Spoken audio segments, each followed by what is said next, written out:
Hey guys, so 8 months ago I did a video called Hateful 8 on my Ford Maverick, and I was talking about 8 things that I hate about the Maverick, and I wanted to give you a follow-up on that video today. Do I still hate those 8? Do I love some of them? Or maybe I just learned how to live with them? But we're going to go over those things today.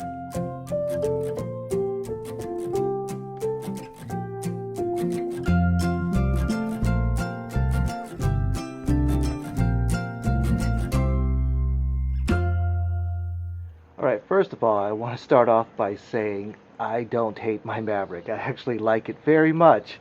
There's a lot of people that get all bent out of shape if I talk about anything I hate about Ford. A lot of Ford fanboys out there. But anyways, I don't hate the Maverick. I actually really like it, but I'm going to talk about those things that I hate, that I hated back then. And we're going to see how I feel about them today. The Hateful 8. Number 8 is right here, this rotary shifter.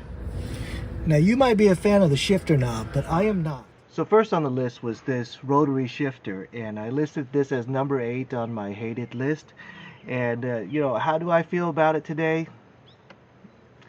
I feel okay about it actually. The shifter has grown on me a little bit. Do I love it? No, I don't love it, but I don't hate it anymore. I'm actually okay about it. I do have to think about it because I've been used to shifting my whole life, but it's one of those items that it grew on me a little bit, and no, I don't hate it anymore. Okay, number 7 is the AC, and it's kind of a general statement. What I don't like about the AC is actually two things. Alright, so number 7 on my list was the AC unit and the quirkiness about the AC and how when you turn off the engine it doesn't really remember your previous settings, and when you're driving sometimes the AC kicks higher than lower. So do I still hate that? Yeah, I still hate that. You might be thinking it's not a big deal, and it's not a big deal. It's just something I hate. So while I'm driving, especially at freeway speeds, when you got that setting to exactly what you're comfortable with, and you're going down the highway, and all of a sudden you start feeling a little bit extra cold, and you look down and you realize the AC is blowing a little bit stronger than it was 3 seconds ago, and you have to adjust it, and then when it stops blowing hard you got to readjust it again. But anyways, it's a quirk, and again, I mean, I'd like my settings to stay the way I left them when I turned off the car, and that's maybe just me. But anyways, do I still hate the AC? Yes, I still hate the AC. So number 6 is right here. It's this key. This key is not a fob. It's just a normal remote key, and you have to stick it in the ignition, and you have to turn it to turn on the car. So it's not a fob, and there's no push button start. Okay, number 6 on my hated list was the non-fob key. Now, again, you might be thinking, "Oh, that's no big deal, and what do you expect from a $23,000 car?" Well, I recently bought a Toyota Corolla, and that has a fob key, and that's 23,000. So I don't think that having a fob key is a luxury car thing. So, I mean, I would like a push button, but mainly the main thing I hate about it is that I have to pull out my key and push the lock unlock button to get in and out of the car. Most cars, newer cars that is, you just go up to the car and it recognizes that you're there and you open the door. Beep, beep, beep. But anyways, not only do I have to stick in the key, turn the ignition like an old style car, I have to take out the car remote and unlock the door like an old style car. So yeah, it's not a deal breaker, but yeah, I still hate the non-fob key. Okay, number 5 is something I actually really wanted to like, and it's this hold feature. And what it is that Okay, so number 5 on my hated list was this hold feature. It's the Jumpy hold, where when you step on the brakes and you let go of the brakes, it'll stay on idle mode. It won't continue to lurch. And ideally that sounds great going through a drive-through. You don't have to put it in park, and you don't have to switch to drive. You just leave it in drive, step on the brakes, let go of the brakes, and the car stands still. And then when you put on the gas, it goes again, and it sounds fantastic. But when you go, there's a little jackrabbit start to it, and through the driveway, you don't want to ram the car in front of you. So Yes, I still hate this feature. I mean, I like the feature, I like the idea. I just hate how it functions. It just jumps. So, I don't love that. And so, do I still hate this whole feature? Yes, I still hate it because it doesn't work well. Okay, so number 4 most hated is definitely not a preference thing. Nobody likes these.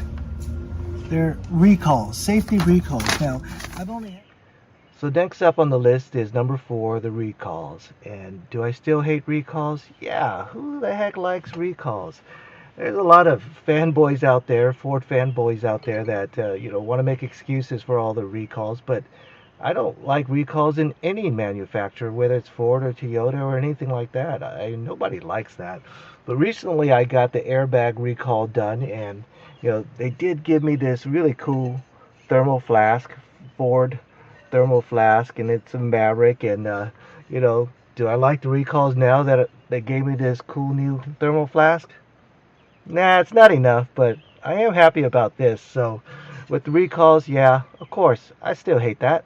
All right, that brings us to number 3, and number 3 is pretty darn annoying, and it's the drive mode reset. So the Ford Maverick has a few drive modes where you could drive on slippery roads when you're hauling something. Normal. All right, now I'm back down to this panel for number 3, the drive mode reset, having to push this button. Now, again, I don't want to have to push that button 4 times or 5 times before I drive. I wanted to remember that I like driving in eco mode, and whatever mode I left it in, I'd like it to stay in that mode when I turn off the engine. But so every time you turn off the engine, it will reset back to standard mode, and you have to remember to push the button to be back on eco mode if you want to maximize your fuel efficiency. And now that's a pain in the butt. It's not a deal breaker, but it's a pain in the butt. And yeah, I still hate having to push the button 4 or 5 times before I drive. It's number 2 most hated thing. It's the braking. The braking, when you're driving at high speeds and you slow down, it's going to be a smooth braking. But when you're at a stop or going at slow speeds, you let go and you want to start slowing down again. You slightly touch the pedal and then it just slams because once... All right, next up is what's probably one on a lot of people's list of the Ford Maverick Hybrid is the braking. The braking transition between the regenerative braking and the actual disc pad is very rough. And sometimes when you're braking, the car it doesn't want to stop. You push it a little bit harder, and then bam, it grabs, and then all of a sudden the car lurches forward because it thinks you just slammed the brakes, but you didn't. You just tapped it lightly. Now there is a tech service bulletin on that. So, you're thinking, oh, maybe he didn't get it done, he didn't get it fixed, and that's why he hates it still. But no, I did get it done, and the bulletin, the service did improve the brakes. It is better. It does that less often, but it still does it, and you still get the clunk in the brakes. So, I'm going to say there's like a 80% improvement, but it's still not 100%. It is better, not 100. So do I still hate the braking? Yeah. I don't think it improved enough for me to say I don't hate it. I mean, do I hate it less? Yeah, sure. 80% less, but I still hate it. All right, so now for the most part, I've been really enjoying owning my Ford Maverick. I think it's a great car. I was really looking forward to it from the day I ordered the car till the day I got it. I was just always in anticipation of when am I going to get my car. So that leads me to the most hated thing about the Ford Maverick, and that is the weight. Now, if you tried to put a deposit or tried to order... So number 1 was the weight. So, if you put an order on a Ford Maverick, and you'd have to wait a long time to get this car. And I was lucky enough to be one of the early people that ordered one of these, and I didn't have to wait as long as most people. I waited, I think, around 8 to 10 months. I don't remember exactly, but I'm thinking that the wait sucks because it's a great car, and I want to start enjoying it. But having heard about some horror stories about people who waited close to 2 years or never able to get it at all, do I still hate how much I had to wait for it? maybe not. Maybe I actually feel fortunate about how quickly I got my car and I wasn't charged any kind of markup or anything like that. So, with the weight, I'm definitely going to take that off my list, and I'm actually just going to feel fortunate that I even got this car. So that's the recap of how I feel about those 8 items today. You know, some I'm all right with, and some I still hate. But in general, like I said, I mean, I'm really enjoying my Ford Maverick. I think it's the perfect size for what I do. I don't need to haul stuff all the time, and I don't need to go off road all the time. But every day I do commute to work, and I do want fuel efficiency on that drive. So I'm loving my Ford, and there are things I hate, but in general, I do love my Maverick.